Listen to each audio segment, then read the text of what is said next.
Okay, I'd like to welcome everyone to the Independent Science Board meeting, and let's just do a phone check and see if three of our board members are calling in. Joe, are you there? Okay. Joy, are you there? All right. Tracy, are you there? Do we? The tree falls in the woods. Pardon? All right, we're going to check the connections, but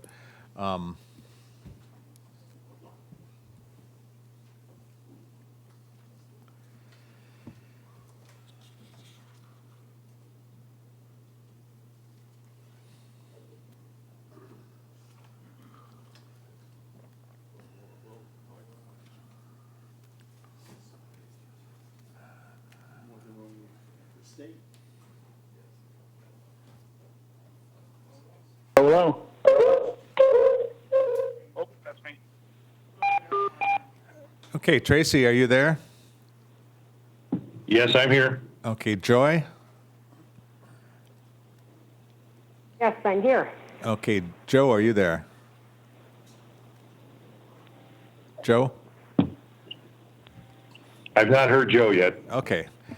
Well, let's get the meeting started then. The first item on the agenda is to talk about our lead scientist recommendation, and Jay was the chair of the board and chair of the search committee.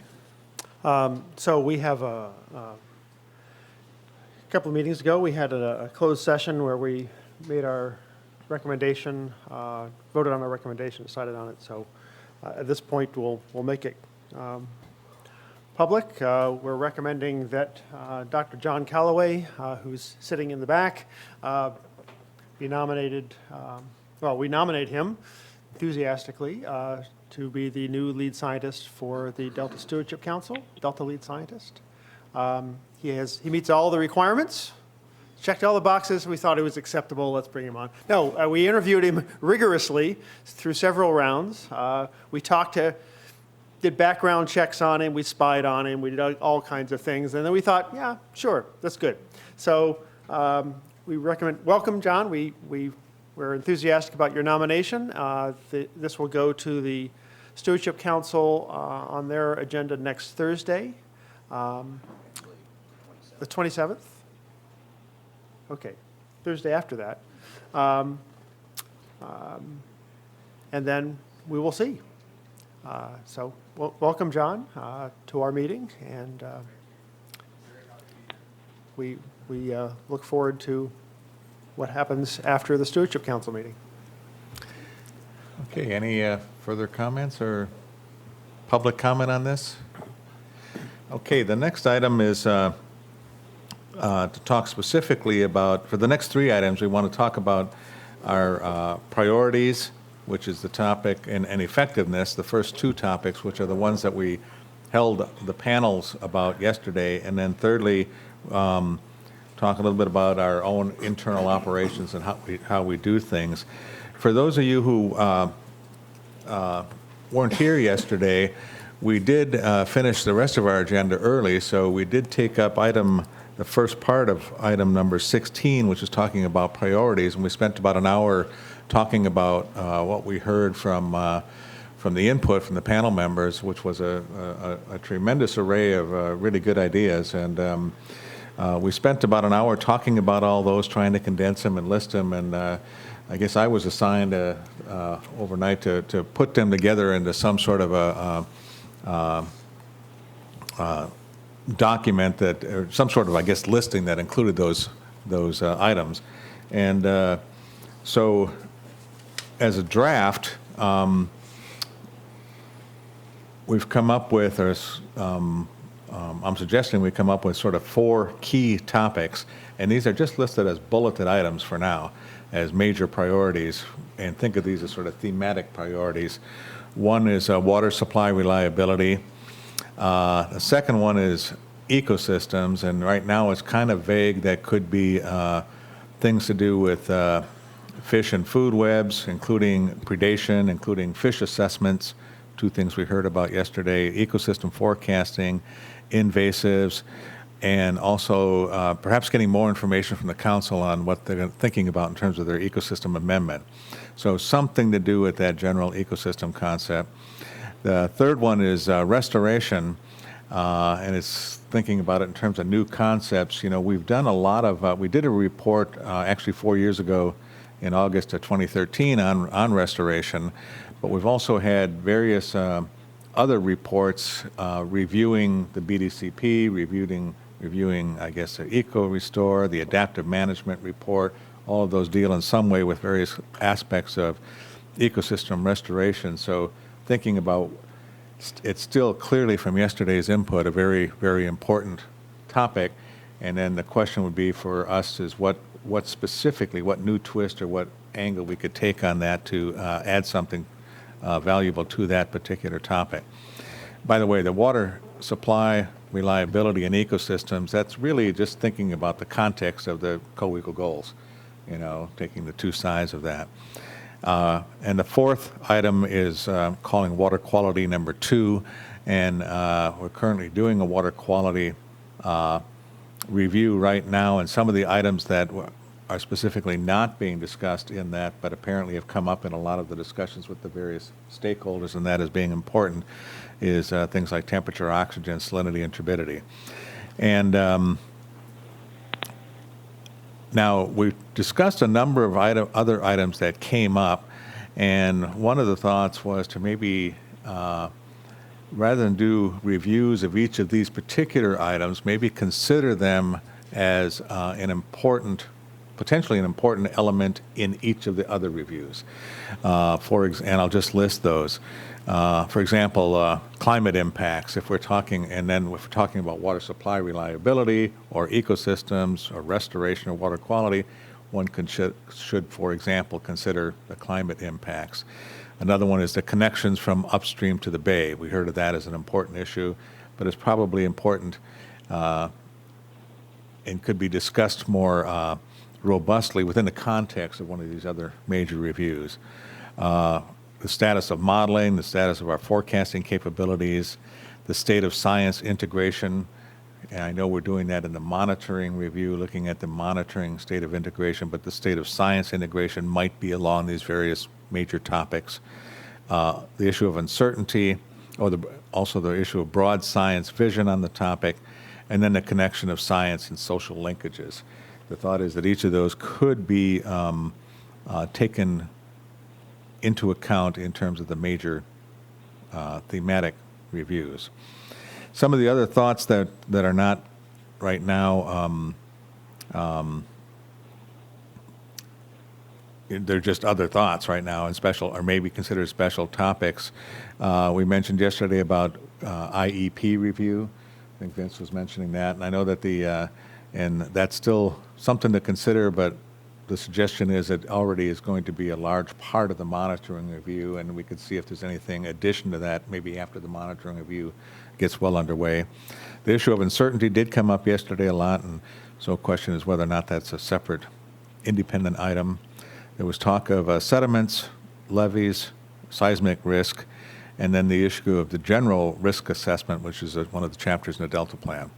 So that's sort of my take on just trying to compile what we talked about yesterday afternoon and what we heard about yesterday morning into 4 sort of general thematic areas, a number of things that we want to consider within each of those types of reviews, and then some other things. Now, this is totally a draft, so I think it's now is open to discussion of are these the major categories, and are some of these other things down here should be moved up? Are there things up there that should be moved down? And what I'm going to suggest we do, these are fairly vague and broad topics, but for the ones that remain as possible things to consider, I'd like to suggest that if they still are there by the end of today's meeting, then maybe we have a small team who might want to actually work on that, sit down and come up with just a few sentences literally to try and provide some focus to it, and that can help us discuss it further at our next meeting to see whether it's something we really want to think about pursuing and the timeline of that pursuing it. John?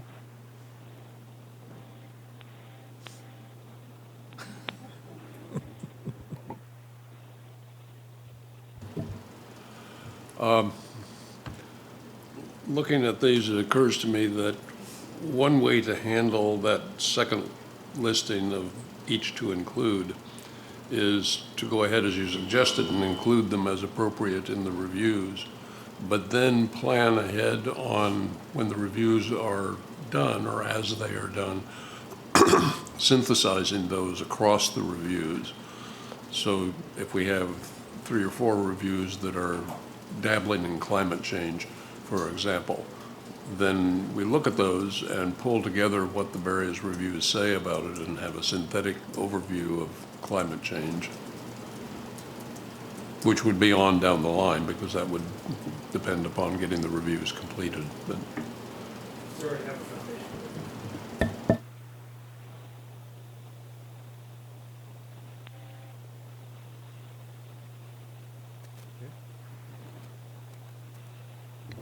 Yeah, to elaborate that, we could put this in a matrix, and climate and risk and, could be one way, and then themes of the Delta Plan could be the other, and we could be hoping to get, after doing multiple themes, looking at climate with each theme, be able to say something more synthetically about climate as a whole. But think of our review process in a matrix form could help us cover the territory better. Yeah. I think this is a great idea, and I think we should institute a checklist at the end of each review so we can actually remember that we said this is a good idea.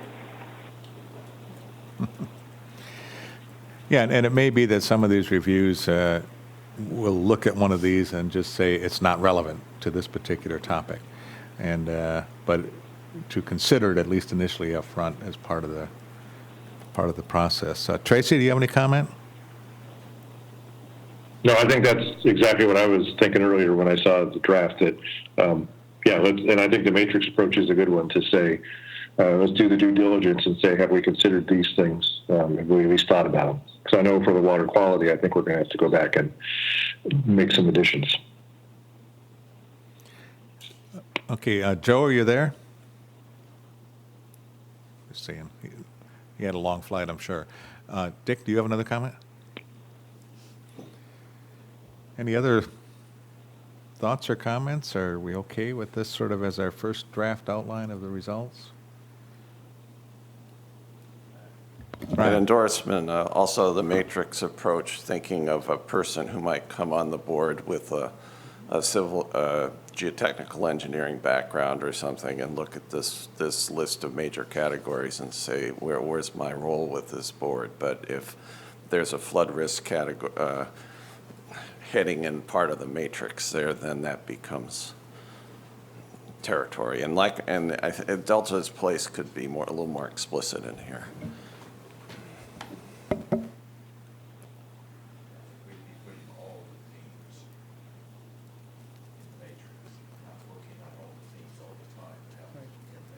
Right. Something we always want to make sure we get around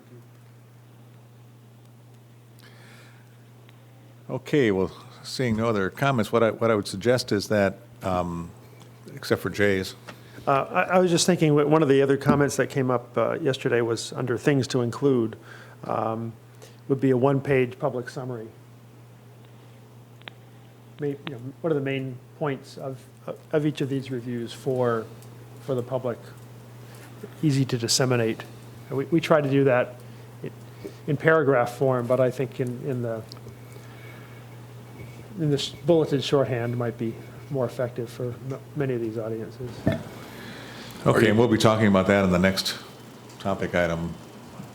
are you talking about something that is done after a review or before a review? After. Okay. Okay, I know everyone has just seen this morning, so we can put this draft in the notes for the meeting so the public can have a look at it, and then if anyone has any comments on it, just send it to me and Edmund and Darcy, and we can look and see if we want to update it or draft it, or possibly the next meeting, if someone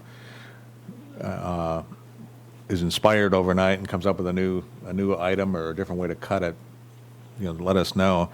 And so I'm going to suggest we put together a minimum of 2-person work groups, and on each of the 4 top items, and the charge would just be to come up with a couple sentences about focus. I know water quality is probably pretty well there, but the restoration one and ecosystems is the one that probably needs the most work in terms of thinking about what might be that focus. Right now it's pretty broad. So water supply reliability, I'm going to nominate Joe as one of those people since he's not here. Jay, do you want to be on that too?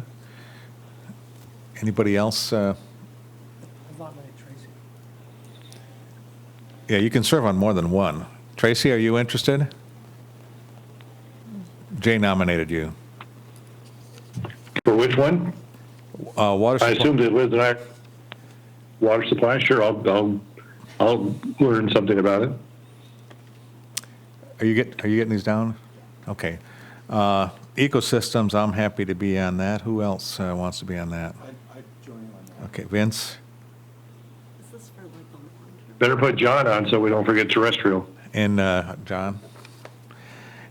Yeah, ecosystem is again just sort of what it says, is there's the whole ecosystem concept, and short-term, long-term. Yeah. Dog's breakfast. Yeah. All right, so Steve, Vince, and John. Restoration, Joy? Be happy to do that. Yeah, Joy and I have worked on that as well, and Dick just raised his hand, so Okay, I think. Joy, John, and Dick. And water quality, Liz? But maybe partners. Liz, Tracy? I know nothing about the topics, but I'm Yeah, to learn I mean, about it soon by reading, so I'll sign up. Okay, Liz, Tracy, and Brian. Now, we need to check that do we miss anybody? We're all on one. Okay, that's good. Anything else on this? Vince? I think this is really a good start, that these have come up many, many times. We're both doing an expansion of existing reviews on water quality and restoration, and one that's water reliability has been there since the beginning, and ecosystems is always with us. So I think it's a great idea that you did a nice job. All I did is compile what everybody said, and so it was interesting that the panel in our discussion sort of coalesced into these topics. So hopefully they're ones that the stakeholders will agree, and the council and others, that these are the key areas. They're big areas, and the challenge as always will be to put our bounds on it so it's still relevant and something we can do. And then we'll need to set up a sequence of timeline about when they start moving forward. Any public comment on this topic? Okay. The second item has to do with the effectiveness discussion. And effectiveness is really looking at how we can improve our reviews and the usefulness of our reviews. We did ask the panelists for input on that, and we received a lot of good ideas, or a handful of ideas. And we also, as you know, for people that were not on the panel, we did send some written questions out. And for the first topic and this topic, we do want to have a look at those written responses to see if any new ideas come up. And one of the things that I think we've done is to make something useful is to pick the right topic to review. And so I'm sure there will be a lot of interest, for example, in water supply reliability, because it's all of these topics, because they're very important topics, and that's the first step into getting something relevant. So then the second question is there, it's a two-part question, is there something within the context of our reviews, the reviews themselves, the content that would make them more valuable? And that's a hard question. I know I asked the panel that yesterday, and that's a hard question to answer. And then the second aspect of that, is there something in terms of communicating our product out to others that would make it more effective? What we heard yesterday was suggestions to have the one-pager that Jay talked about, which is something that's one of the suggestions, a one-pager, and how we might do that, or whether the program can do it using their communications folks, to go and do a series of presentations to various agencies and so forth, I think was also suggested. And I'm trying to remember if there were others. Now, this same topic was discussed at our June 2015 meeting, and what we've done since that is each one of our reviews has taken on a sort of a different approach to doing that. In the case of adaptive management, it was writing a scientific paper and making presentations at various meetings. Fish and Flows, I know there was presentations at IEP and to the council and things like that. So I guess the floor is open. Are there things that we should be doing? Are there things we should adopt? Are there other ideas? Vince?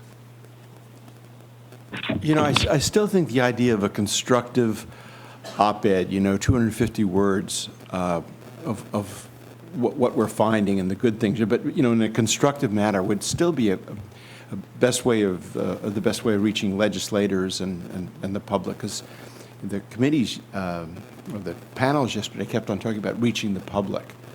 And I think that would be a really nice thing. Certainly with the restoration, that could have been done. Even explaining adaptive management, that could have been done as, in a constructive way. Could doing the one pager, should it be, is that something separate or should be part of that? Or I think they're related. Yeah. Jay? You said could have been done. I think still could be done. I mean, all of these topics are essentially eternal, so far as the public and policymakers are concerned. And so I think we should occasionally write an op-ed. Yeah, and perhaps some of the communications people at the science program could give us a hand on that, unless that's too joint. They're not that hard to write. Okay. If you get a little bit inspired and you have a couple of ideas.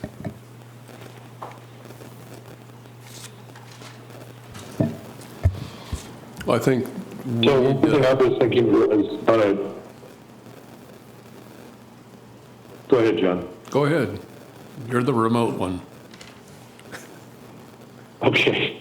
On this issue of the prospectus, I would recommend that we continue to do those, but we become a little more limited. The prospecti, probably the most useful part is to define the subject matter, the range of items you're going to consider under a certain topic. And that's going to be, like, for ecosystem, that's going to be really important. For water quality, that's very important. Others will be pretty clear. I would recommend against us getting, as we had a fairly lengthy list of things we wanted to cover in the prospectus.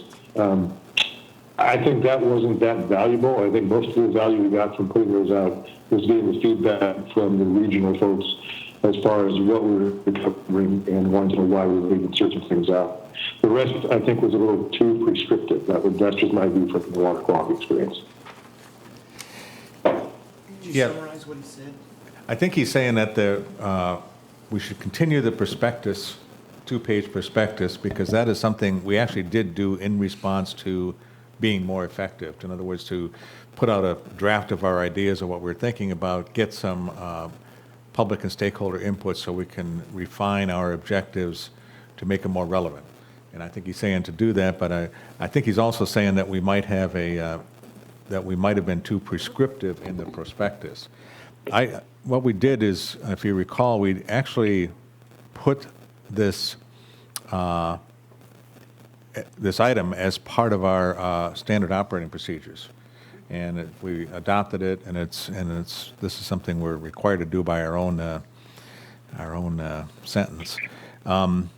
what the elements of the brief perspective, it says, I think, Tracy, we do have some flexibility in our prospectus, but what we said is that the elements of the brief prospectus could include, so it gives a lot of options, the motivation for the review, the intended audience for the review, inputs to the review, in other words, who we will be contacting and interact with, the time frame for conducting the review, previous reviews pertinent to the subject to be reviewed that the ISB is aware of, and expected products and outcomes. That's a simple description of the two-pagers, and I think we said, we just said brief. I don't think we prescribed how many pages. Liz?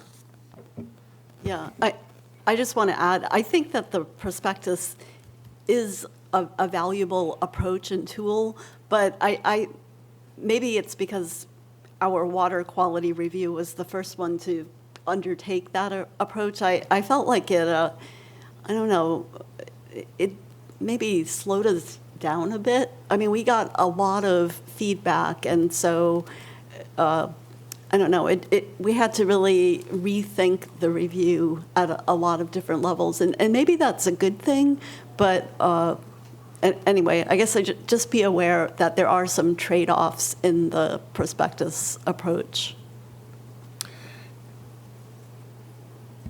But were those did you find something in the, I guess, was it overall valuable? Did it help you improve where you were going?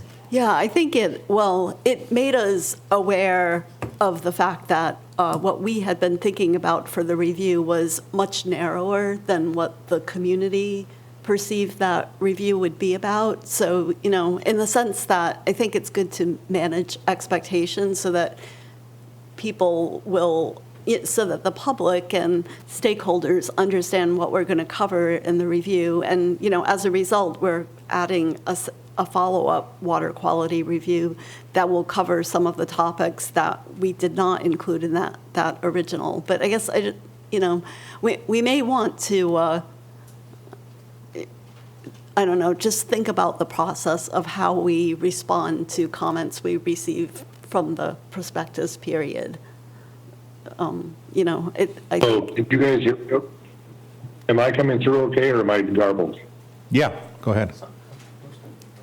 Okay, so yeah, for me, the main thing on the water quality prospectus was we spent quite some time defining the audience, figuring out who we want to interview, putting all that in prospectus. We got a ton of feedback from people about who the audience should be and who we should talk to. So we spent a lot of time doing research just to write the prospectus. I think the prospectus ideally would be written based on the knowledge that whoever is leading the review has, and they just put it out there, say what they're planning to do, and then take the feedback, modify. Well, we spent quite a talking with staff, hiring a consultant to figure out how to write this prospectus. And I think we overthought it, and I just am saying, let's not be too the operating guidelines. It says we may, so I think we're okay.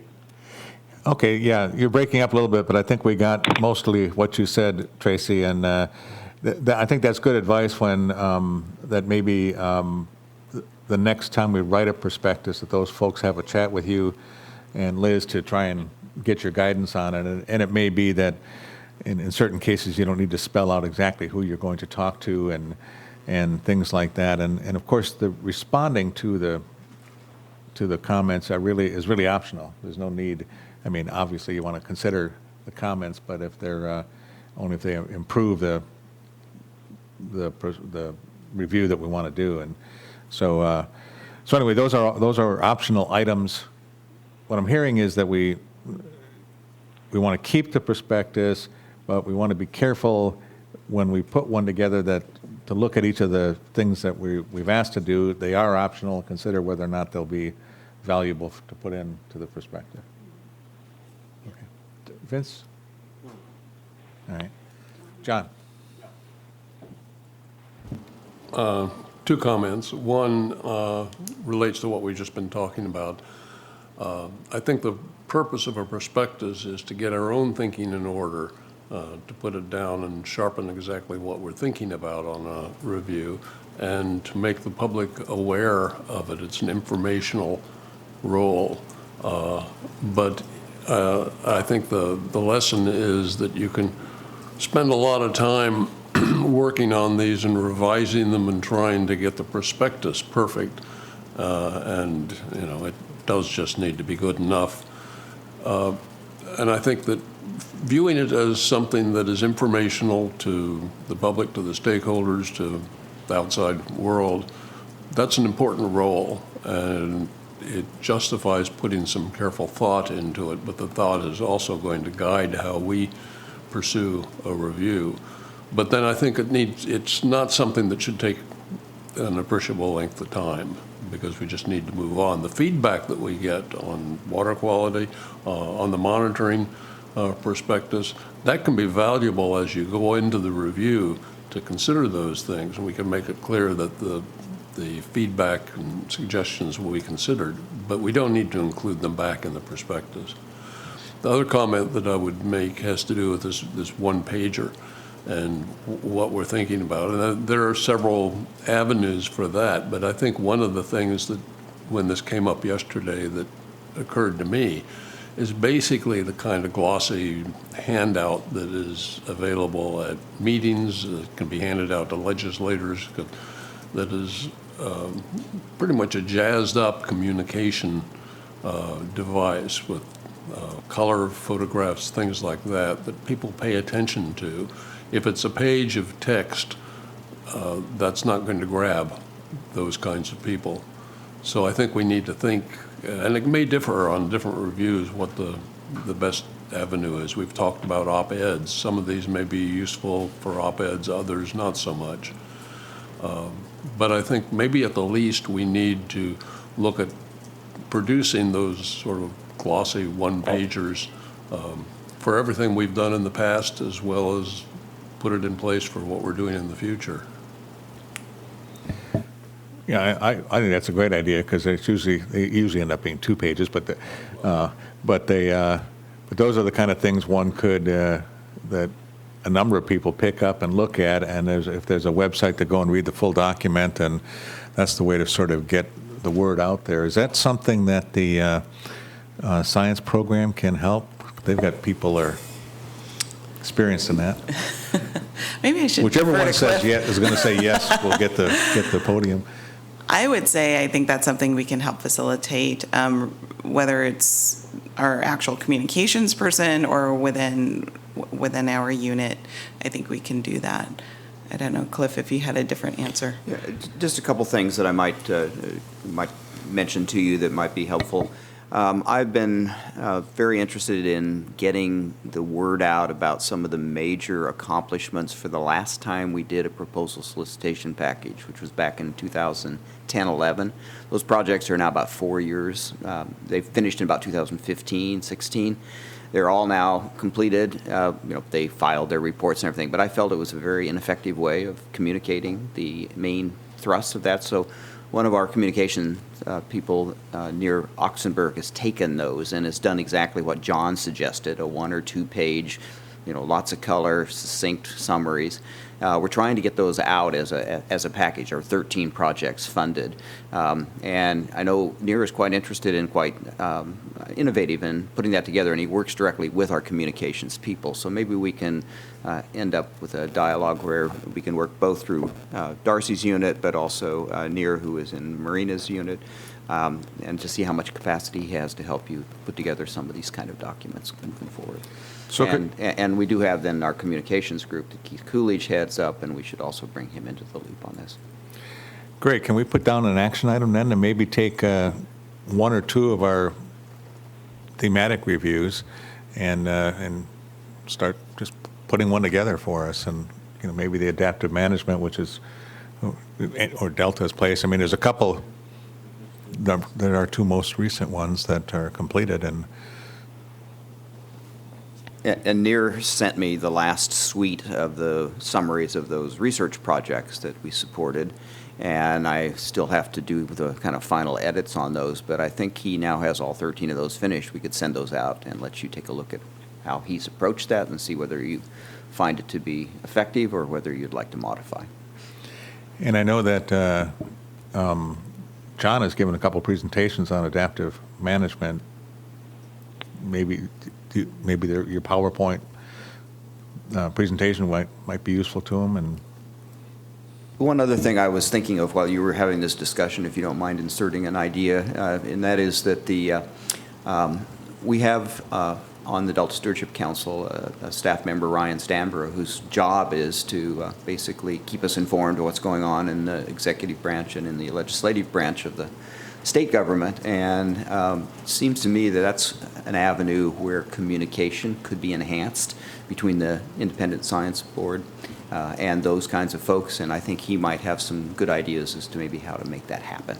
And I think these kind of short, succinct, colorful summaries of some of the main things coming out of your reviews would be a very effective way, and maybe he could help you with actually directing that to the right folks. So for example, there's a new group that's formed recently called the Delta Caucus, and that would be an example of a group that would be very nice. And I know Ryan and Neer actually just met with them a couple weeks ago just to talk a little bit about what the science program does and what the council does, and we could maybe tie some of your products into that effort.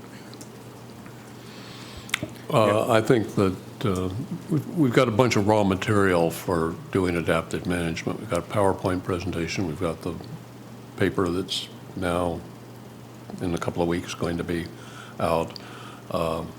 So we could certainly do something on that.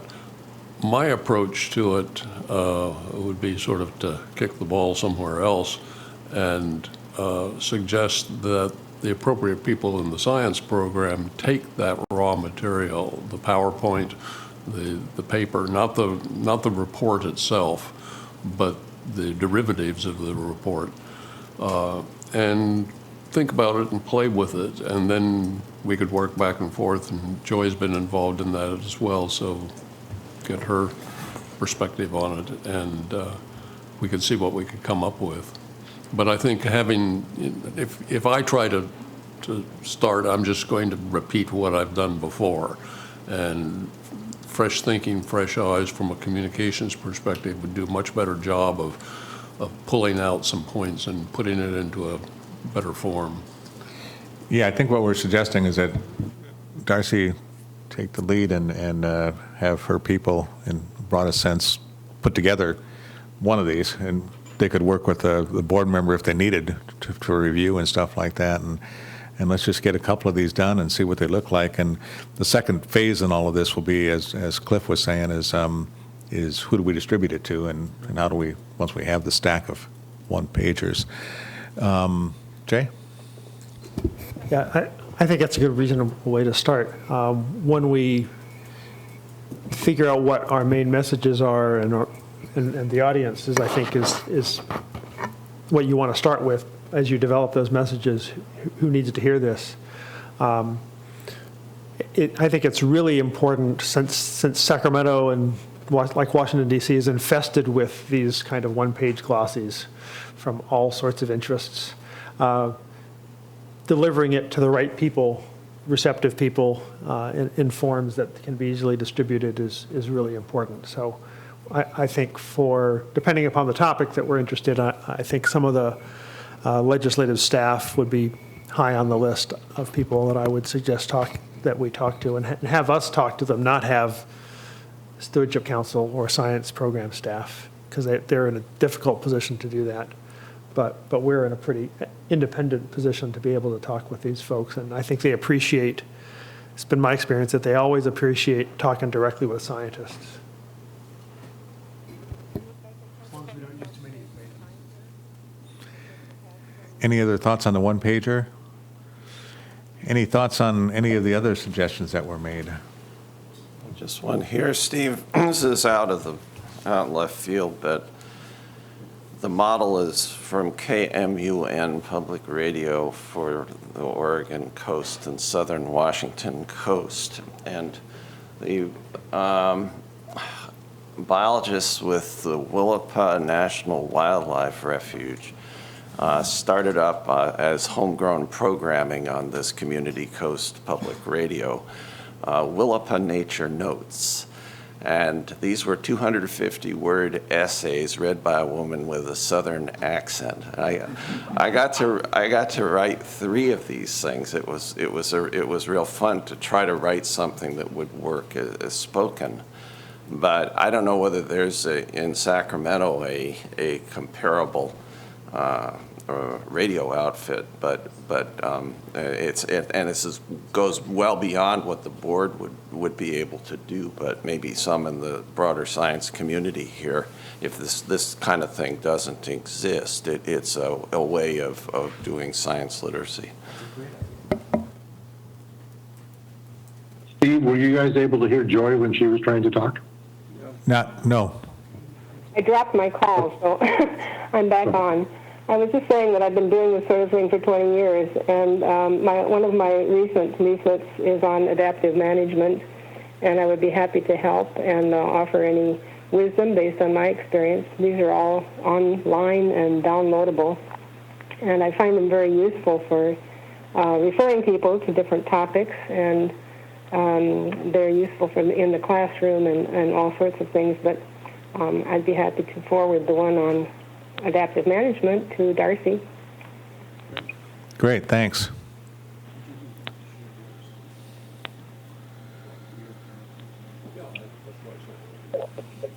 Any other thoughts on some of the input we heard on this topic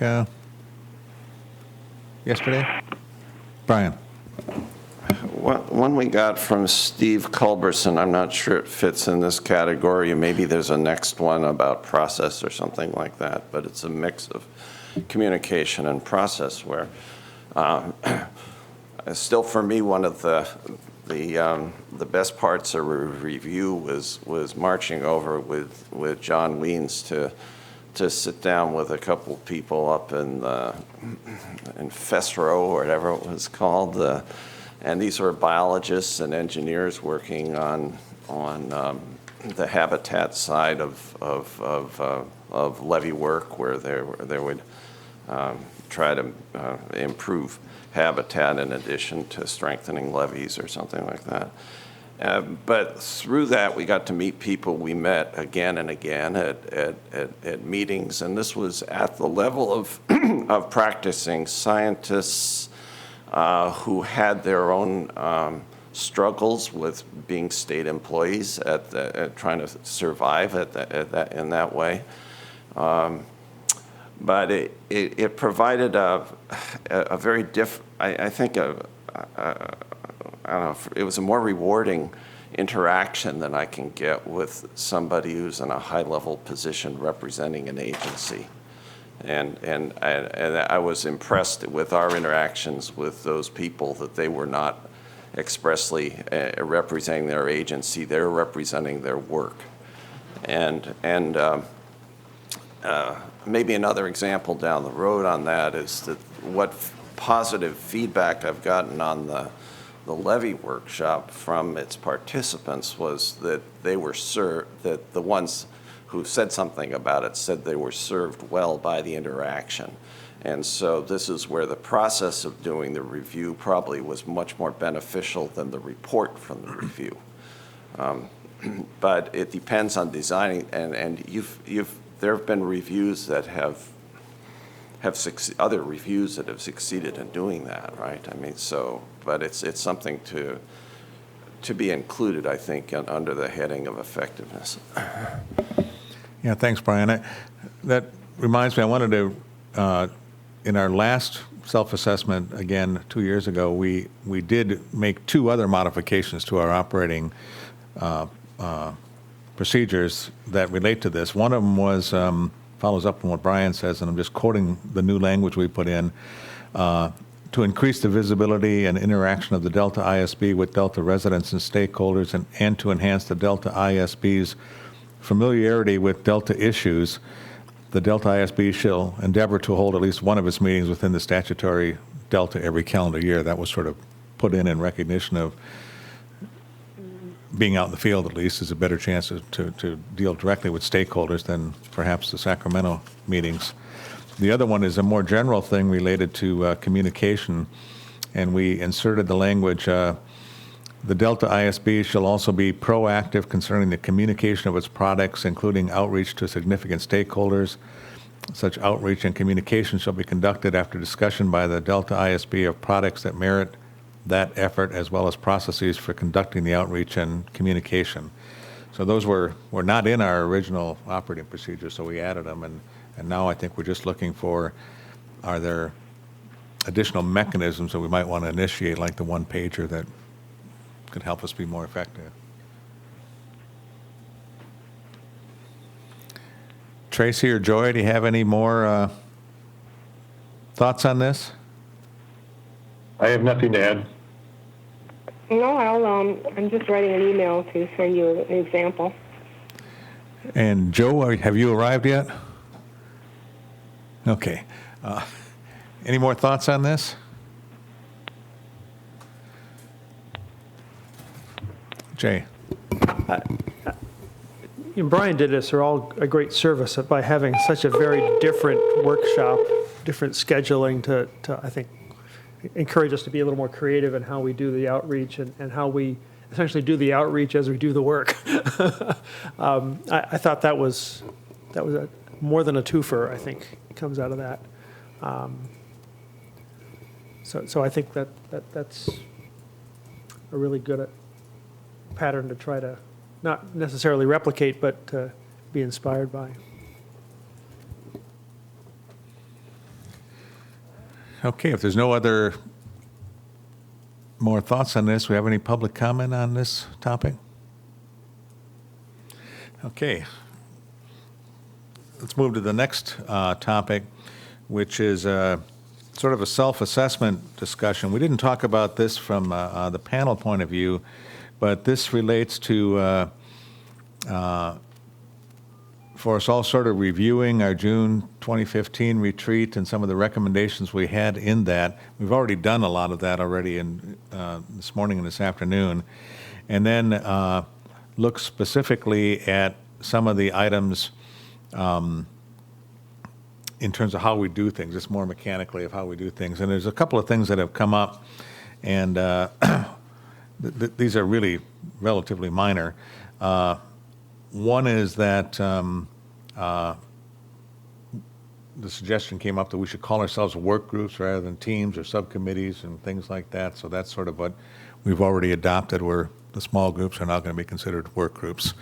The second thing is that a suggestion that came up and looking for is when we do these reviews, or whether we're reviewing a document, we come up with work groups, but sometimes that's 2 individuals and sometimes it's only 1. And the suggestion's been made that we have at least 3 individuals on these work groups, because it can be put a lot of work on an individual. And is that something that at least we should try to adopt? Anybody object to that? Just as a No, Brian. guideline, right? I mean, we got away, I winged it without a prospectus for the levy thing too. You know, I mean, some of these are good ideas to keep in mind, but I don't think you want to make them into policies. Make them recommendations in the Delta Plan mode. Guidance. We'll call them guidance, and we'll. Scientific basis for it. Another thing that came up was a discussion about continual re-editing of documents, and particularly edits that come in at the last minute. And anyone who's put together something and taking edits from 10 individuals, and many people, and some are sitting really close to me, that tend to edit their own comments. And I'm not looking at anyone in particular, but you get a lot of really good comments, and then as it's gone through the 5th or 6th revision, people are editing their own edits, and so the suggestion is that when we put together these documents, that certainly we get everyone's input, but when it comes to a decision-making point, we would do something called content approval, where we approve the content of the document and then turn it back to the small work group that worked on it for final editing, and not necessarily go through a complete 10-person re-editing of it once we've had the content approval. So that's sort of a procedure. We've kind of adopted that at the last meeting already, and and moving forward with that. But I think that will solve some of this, the frustration that comes by with the last-minute 10-person edits. Is that all right? These are suggestions that came to me, and I'm just reiterating them. So, Dick. Yeah, I guess I'm a little concerned because you could have the content, but the way the content is presented could be with embedded value judgments that others could clear out. Interpretations that may not be what all the board would approve. So the content itself, that's the first order, but the second order things can be extremely important. And so I'm a little worried about, just blanket approving this idea. I think in general, yes. But when I'm thinking of content, I'm meaning content and meaning of the document. So, for example, if there's a particular sentence in there that you disagree with the content of that sentence or the meaning of the sentence, then then it should be edited. And so the final editing would not change the meaning of any of the sentences. And of course, everyone would have a chance to have a look at it, but we wouldn't be expecting a 10-person re-editing. But before the final product goes out, it would certainly have an opportunity for everyone to have a look at it. But for any of those kind of things you're talking about, Tracy? Steve, that's something I think I was going to bring that up. I think that I think we should have the small group finish it off with the content approval. I have some of the same concerns Dick does. I think that when that small group then prepares what they consider to be a final draft, or their final draft, it should be redistributed to the entire board and given 3 or 4 days to look it over. I think we need to do that so that we don't have some of these interpretation things that could come in. I think that the full board should look at a final before it goes to print, or have the opportunity. And also, Joy was trying to break in and say something that I don't think you heard her. I was trying to say that I think it has to be very clear who is making the decisions and whose concerns need to be addressed. And sometimes that's been a little fuzzy. So if you have a 3-person group, which person has the final say?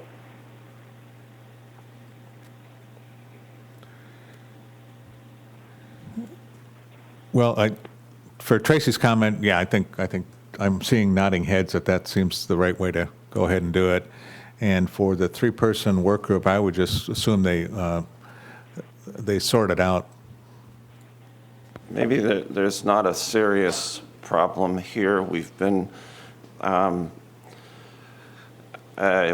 the telephone or in person voicing a willingness to go forward, or saying, oh, we better go see this again, and the comfort levels depend on all sorts of things. And I think you just take it on a case-by-case basis and rely on at least so far, the goodwill and good sense of the board has kept us out of trouble for the most part. So, but trying to write rules about this can just maybe interfere with that. Yeah. I'm not sure that we have a problem here that the solution is better or different, functionally different than what we do already. We seem to do this already fairly informally and pretty flexibly. And I mean, if we think there's a problem with that, then we should address it. But I'm just saying that I think we need to have a final couple-day period where people look at it. Hopefully people aren't going to be wordsmithing at that point. But if there is some change in meaning that sometimes the smaller group may not have realized how somebody else would with interpreting something. I just think it's a quality control thing that the entire board should look at a final report. I think it's perfectly It's reasonable. totally ridiculous. That is a potential weakness of But we the way we don't- do it now. Right. If, to paraphrase what I think Steve is trying to make the point is that when things there's a draft that's been through 10 people, and then just when it's about to be finished, someone else sends something in with a complete rewrite based on style, not necessarily on clarity. I think that's what he's trying to say, if we just all use a little more discretion about that, because there's 10 different writing styles. And if we've gone through that everybody approves one, at the last minute, somebody's saying, no, I want this, rewritten, not for content, but or for organization, that, maybe we'd be a little more careful on that. To paraphrase what I think you're saying. To paraphrase what somebody said to me, yes. I think that on the board, we have several individuals who are inveterate wordsmithers, and I won't name them. They know who they are. But I think and that wordsmithing plays a very important role in sort of the penultimate phase of a report. And I think we need to almost, by design, factor that in and say, all right, here's the draft that is ready for wordsmithing. Go after it. And once that has been done, then there's a revision, and unless it's really changed, then the door is closed on wordsmithing, and it's editing then, which is a different sort of thing. But I think recognizing that plays an important role in what we produce, but it's a role that needs to be circumscribed, and it's hard for me personally to resist wordsmithing when I see something that needs it.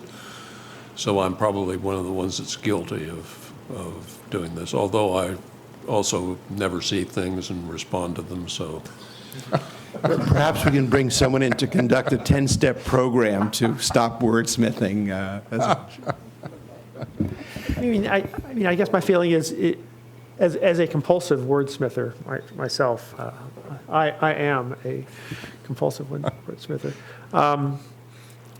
Just ignore it. I mean, at the end, you just have to say, well, these are interesting suggestions. Maybe some of them are good, but they're not sufficiently important. And you're essentially, when you make these wordsmithing suggestions, you're leaving it up. And in fact, I trust the other people on the board to decide whether these are worthwhile. It's in the eye of the beholder. Well, one of the reasons I think this board functions so well, and we were talking last night, probably better than any we've ever been on, is because everybody respects each other's opinion, and we bend over backwards to try to make sure that they're included. So it's not a bad thing. It's just at the end when it's almost done, and we perhaps miss a deadline. I mean, if I have a suggestion that I think is worth falling on my sword about, I'll let you know. But there's almost never that. Okay, any other thoughts on internal operations or things like that? Vince, you have your...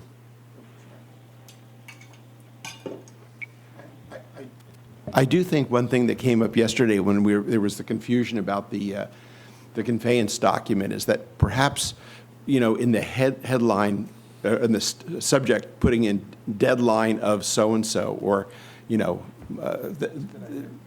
because many things come and they vary in importance. So I think that would be something that maybe Edmund would consider doing. Yeah, I'll include that in the subject heading next time. Sorry. Yeah, that's a great idea, like action needed or deadline or something, because that way it'll alert folks.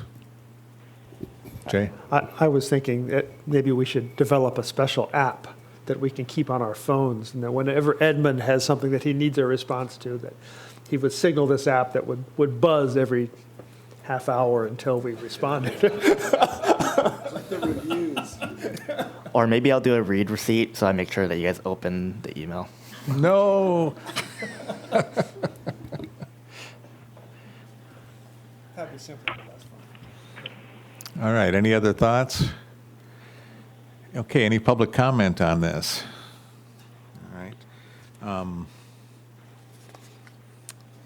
I guess we're reviewing items for, I know, next item is preparation for the August Delta ISB teleconference, and that's August 17th.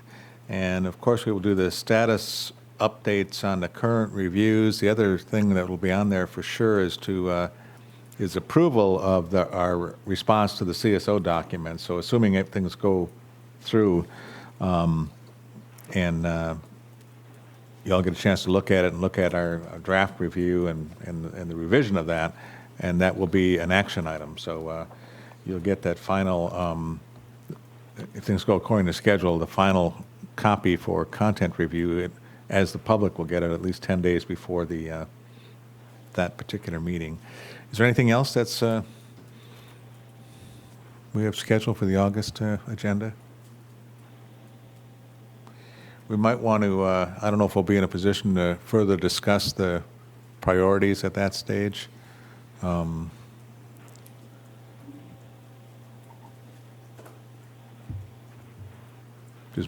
ought to have a matrix by that stage. Okay. Darcy? We may want to talk about the communication products in August if we can get something to you to take a look at before then. That'd be great. Yeah.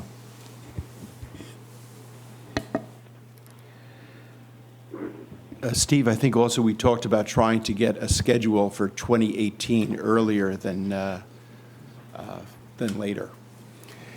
Yeah, I think we're probably just talking amongst the board to have the same 2 days, kind of Thursday, Friday, but if you could do a sort of a poll of people's 2018 blackout dates and put together a draft thing. And the thought would be to, like we've done in the past, schedule the 2-day time frames, and but we can always cancel meetings. We don't have to have a meeting if there's, if we have a light schedule or something, there's no reason to have a meeting, we can cancel it, but it's good to get it blocked in on people's calendars. So for probably all of 2018. Yes. Again, Steve Culbertson said to engage with the reviewed, and so with regards to the conveyance, storage, and operations review that we're doing, it could be worthwhile to have from the Stewardship Council, the people who are involved in preparing that I don't know, that amendment to they will have at this point some draft that we have, and they could, I don't know if you want to, is that a good idea or not, to ask them they may have some pushback. Yeah, I know we eventually formally give them our review. They'll get it, I guess, in writing right after the August meeting if it's approved, and then formally present it at some meeting after that, I imagine. Jay, what do you think? Given the time frame that they want this review completed, I would suggest that since there's a public version of our comments already out, that they be pinged about what do they think. Just informally. And if they think it merits coming to the full board, then they're welcome. But I agree with you. I always find that to be an important part of doing a good review is talk to the people after you've got your first set of thoughts out.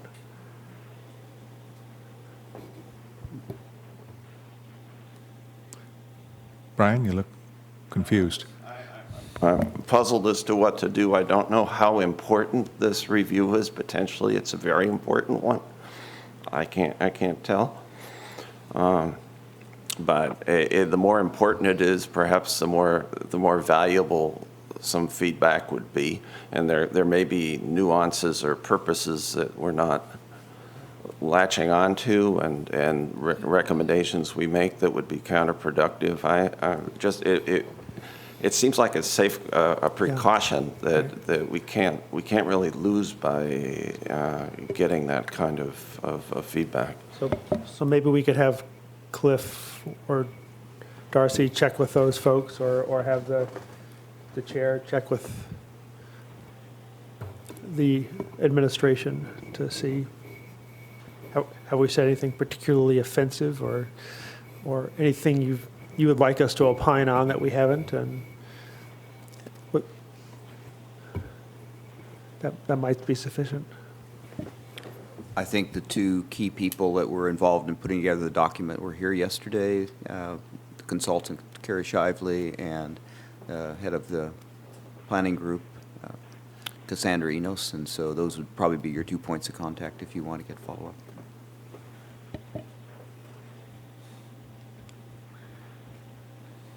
Okay, any other thoughts on the August meeting? Any public comment on that? Okay, the next item, review of follow-up action items. I'm looking at Darcy for this.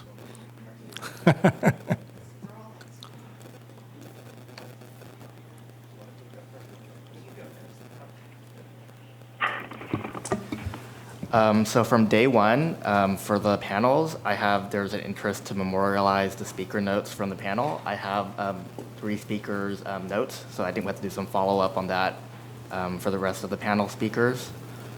For the CSO, I have, like, all Delta ISB members should send comments to Darcy and myself by July 28th. Afterwards, the work group will have a revised draft for content approval at the August ISB meeting.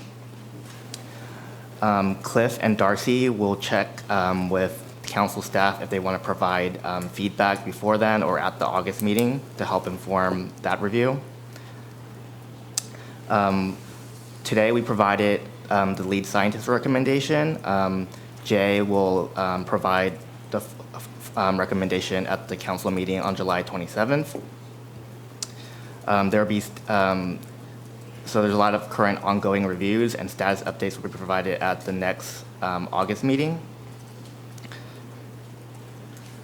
So today we discussed a list of priorities. I have that Delta ISB should provide comments on that note sheet if anything was missed. And then we form small groups, and these small groups will focus on 2 sentences to summarize the major categories. The major categories I have is Joe, Jay, and Tracy on water supply reliability, Steve, Vince, and John for ecosystem, Joy, John, and Dick for restoration, Liz, Tracy, and Brian for water quality. And today we also talked about how to improve effectiveness and internal processes. And there was a conclusion that we would like to explore one-pagers. Cliff will send some examples that the communication staff have done in the past for the Stewardship Council. Darcy will coordinate with the communication group, her unit, and come up with like a potential 1-page summary of, and then that'll be up for discussion next month. Joy and John will forward some of their adaptive management materials to Darcy for inspiration. They already did. And we also went over some of our, I guess, operating guidelines. Some suggestions came out of that, but from what I was feeling, we didn't necessarily want to formalize it into it. It's more like guidance. I'm not sure we want to document that into the operating guidelines, but that's something to consider. And this includes 3 people work groups, content approval, and maybe a few content approval, and then groups look at it, or the whole group would look at it after the meeting. Sorry, not after the meeting, after the final draft for 3 or 4 days. And I think that's all I have on my list, and there's just some other minor ones like resend Vince and John the CSO package, and having better subject headings for email correspondence with the Delta ISB. Edmund, could you repeat the charge to the 3 people groups that are writing about each future review? Okay. So Joe, Joe, Jay, and Tracy for water supply reliability. Steve. Yes, but what is it supposed to do? Come up with like two sentences on what the review would focus on. Two-sentence statement of what the review will focus on. Yeah, just to provide, Joy, just to provide further refinement of that topic on a suggestion of what the review itself might concentrate on. It can be a few sentences, just so we can have more thinking about it, because right now they're very broad topics. Thank you. The other thing I would add, Edmund, is the matrix for these. Are you going to be putting that matrix together? Sorry, the matrix. For the priorities, as Dick suggested. Oh, yeah. So kind of like the focus areas you want to focus on, like climate change and all that, and then add like a comprehensive table for future. Yeah, the themes on one thing, and then the other side of the matrix would be the what we listed here as the each to include or may include. Yeah, I'll include that on the follow-up item list too. Thanks. One other note to folks is that, in the past, we've had detailed notes for each of our meetings that have been posted, and we've now moved to a more bulletized series of notes, so we can get them out faster, and it's just more related to either decisions made or topics. Or actions, and this document will go into our notes for this meeting, so the public can have a chance to look at them, and that'll make it go a lot faster. And we're doing that because we're being recorded, and all of the details are in the on video if you ever want to go back to them. So the notes will come off a lot quicker and be posted a lot quicker after our meeting. So the only other minor thing is to poll the board for blackout dates, and then set the calendar for 2018. And then I don't know if we came to closure on the idea of a white paper on the CSO amendment or furthering that. I don't have any point of closure in my notes, so. A white paper? It was Brian's suggestion. Brian. I thought that's something that would be worked out through the next draft. And Okay. it might not, when you write something, you learn that it doesn't work. And so maybe it won't pan out, or maybe it'll, Okay. well, that's to be negotiated, I think. Yeah, that's something Brian suggested we include in that review as a recommendation. John? I just sent the PowerPoint presentation on adaptive management and the proofs of the paper on adaptive management to Darcy and Edmund, and I forgot to do it to Joy, but Joy, I just sent them to you. So now that ball is in your court. Thank you. So any other comments on action items? Vince? No, I would like to welcome Edmund and thank him for coming to our meeting, and maybe he could just take a minute telling us about his background. He told us a little when we were at the monitoring meeting. Would you be willing to? Sure. So what do you guys want to know? Your life story. Yeah, so I kind of like at the last meeting, I kind of briefly went over it. So this is like my, I guess I'm approaching my second month with the Delta Science program now. So prior to my start at the Delta Science program, I was with the Department of Water Resources for about 8 years. If you're wondering, no, I did not work on California Water Fix. So at the Department of Water Resources, I worked for different programs, including the IEP's environmental monitoring program, helping with water quality monitoring and phytoplankton monitoring. But really my last 6 years or so, I've been really focused on restoration projects in the Yellow Bypass, and many of those projects are part of California. So what does restoration planning entail? So a lot of different things. It started out with drafting the implementation plan for a lot of the Yellow Bypass projects, then eventually evolved into collecting some baseline data to inform kind of like the design of different restoration projects and potential adaptive management once those restoration projects are in place. And it also involves some permitting and also helping out with fish rescues during constructions of some of the projects. So prior to leaving, they're going to be doing some fish rescues this summer for some of the construction projects. So I get to miss out on that. Yeah, but I avoid the sunlight and am now in the office. Any other items? Anything from the, any comments from the public on items that were not on the agenda? Okay, we're done in record time, so I want to thank everybody for being here and providing us with a lot of great ideas, and meeting is adjourned.